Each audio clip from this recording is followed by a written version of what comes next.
Super Smash Bros. Ultimate. Oh, how we all love it.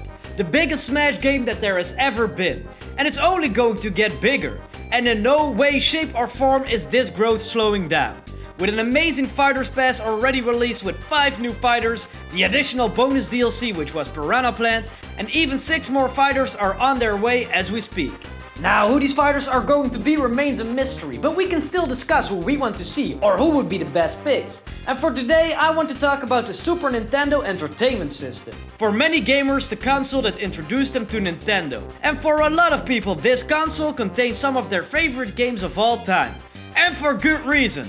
Nintendo released a lot of sequels for franchises that they introduced on the NES, like Super Mario and The Legend of Zelda, but also introduced us to some of their new video game worlds that we still love today, like Star Fox and F-Zero. Last week I talked about 5 characters from the NES that I think would work greatly in Smash. And thanks to all of you for putting your favorite characters in the comments as well. It was a lot of fun to read those. So today I would love to see your picks for 5 SNES characters that you want to see in Smash. Or the ones that you think have the most chance. And I understand that some characters were born on an arcade machine or had a game on another console as well. But that doesn't matter.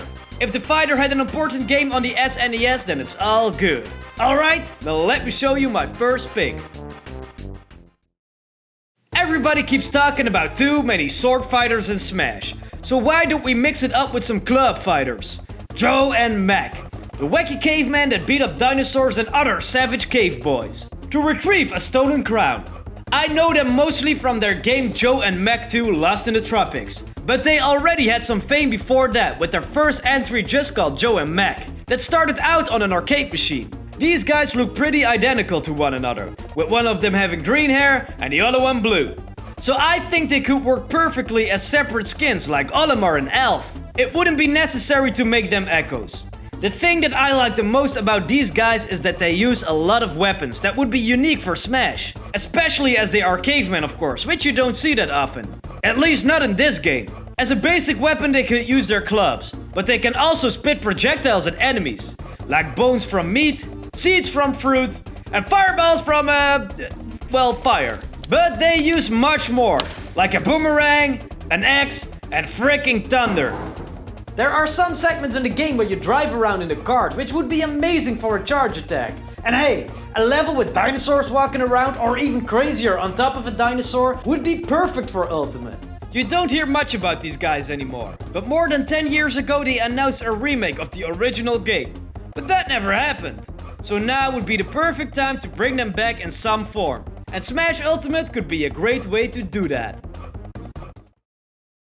And why not add a character from a franchise that already is in Smash? I mean, there are of course many great Smash Virgin series to be found on the SNES, but there are also some that might deserve some more love, with one of them most certainly being F-Zero, which began its mostly ignored journey on this super system. And who do I want to see from that game? Well, Samurai Goroh. A long time ago I talked about Pico as well, but there is also a case to be made for this powerful samurai. And yes, I know, he is an assist trophy, which means that it will probably never happen. At least not in Ultimate. But I just want to talk about the ones that I think would be the most fun. While Joe and Mac didn't wield any swords, this guy actually does. But I think it works in such a unique way that it still would be something very different from the other sword wielders in the game. I mean, he isn't like an elegant dancer tiptoeing around his enemies while his sword drifts through the air. No, he's more like a bull who happens to have a sharp stick on the front that cuts through everything on its way. So I believe his reach shouldn't be that long, and that he is more of a slow, heavy tank-like fighter, with a lot of bashing and waving his samurai sword frantically around, like he does as the assist trophy. His final smash could be similar as Captain Falcon's, but only with his ride, the Fire Stingray of course. I always liked this guy's look, and I think it could be a very suitable addition to add some more F-Zero content to Smash. Do you know that annoying flower item in Smash? You know, the one that you get hit with and then suddenly a flower appears on your head that will do damage over time? Yeah, that one. That flower comes from a game called Panel de Pon, which you might also know as Tetris Attack, if you're from the West like me. Which was the same game but rebranded as a Mario game. But there was another protagonist for the original Japanese version. This was a fairy called Lip, and I think she could do with an introduction in the West. I mean, the only time that she could be seen here is with references through Smash. At one time as a costume in an Animal Crossing New Leaf update called Welcome Amiibo. So yeah, that isn't that much. You know, I always want to show some more love to those puzzle characters, as that's an underrepresented genre in Smash in my opinion.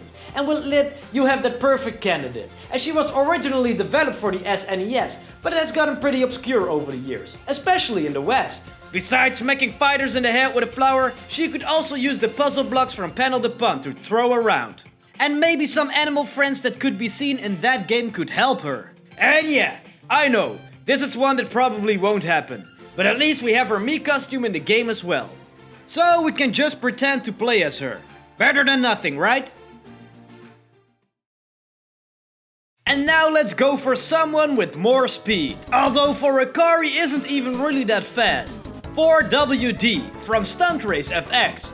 It would be something so weird and different. And also from a franchise that you don't really hear about anymore. The most recent appearance was the game's inclusion on the SNES library on Switch. Stunt Race FX was a pretty revolutionary game at the time, with full polygonal 3D graphics, which wasn't seen that often before. Because of the heavy graphics processing, the game was kinda slow though. Especially if you play it these days, it will seem kind of sluggish and laggy. But that was the price that they had to pay. Nonetheless, it was an amazing game with some awesome courses. Instead of that there was some driver riding around in a car, you were the actual car, with a face on the front and everything. You could pick the one that you liked the most. You had the F-Type, which was a fast car that could be easily damaged, or Trailer that you could play as in the bonus levels. But the one that I always liked the most was 4WD. He was very easy to use and very handy for the beginning player, which might be why I was so fond of him. Instead of a regular car, he was a big bulky monster truck, and I can hear you already thinking, how could a monster truck be a viable character in Smash? And to that, I have to say, great question.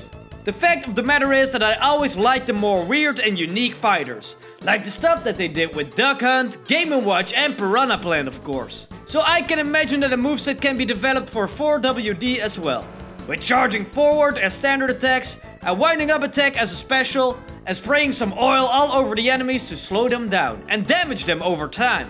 I know it would be weird and it probably will never happen, but if they would decide to use him, I would be all in.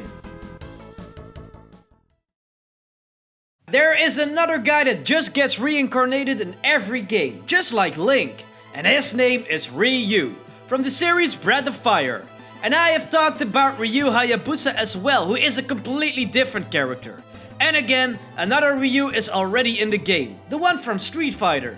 So every time I talk about a different Ryu, I will get comments like this. That's impossible! How dare you! There already is a Ryu in the game! There is no way that there could be another one in Smash! As the world will come to an end! Whoa, relax. We also have two Roys, and a double name isn't keeping anyone from getting in. There are many other reasons why he might not get included, but his name isn't one of them. Okay, rant over, let's go to the character. As you might know, Ryu means dragon, which is very suitable for this character as he has the power to transform into a dragon. How cool would that be for Smash? And I know Corrin already has some of that same shtick as a sword fighter that's able to transform, but I don't really like how it's executed there. Breath of Fire is a turn-based RPG series that's mostly famous in Japan. Almost every entry released in the West as well, except for the most recent one, Breath of Fire 6.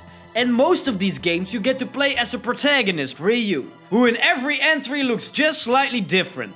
Once again, a lot like we have seen as Link from Zelda through the years. Because he can take on multiple dragon forms, he could make for a unique character, with each special attack being used for a different element, like the Fire Dragon, Ice Dragon and Gold Dragon. There is a lot that you can do with this, and I know many people probably don't want to see him in as he is an anime looking sword fighter again, but he is a classic, so I wouldn't mind getting him in. So that's it, friends. 5 characters from the great SNES era that I would love to see in Smash. If it will ever happen is a whole different thing. But hey, at least you know what could be cool. But that's not what's important. The most important thing is you. So now I would like to know, If you get to pick 5 characters from the SNES that would be added to Super Smash Bros. Ultimate, then who would it be?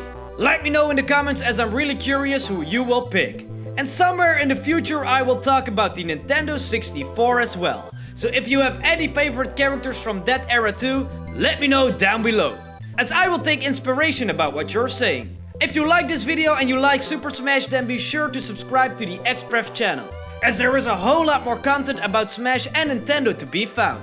And there is so much more on the way. If you like to keep the discussion going, be sure to join the Expref Discord for even more fun. And leaving a like while you're here really helps me out. I want to thank you so much for watching, and I hope to see you next time.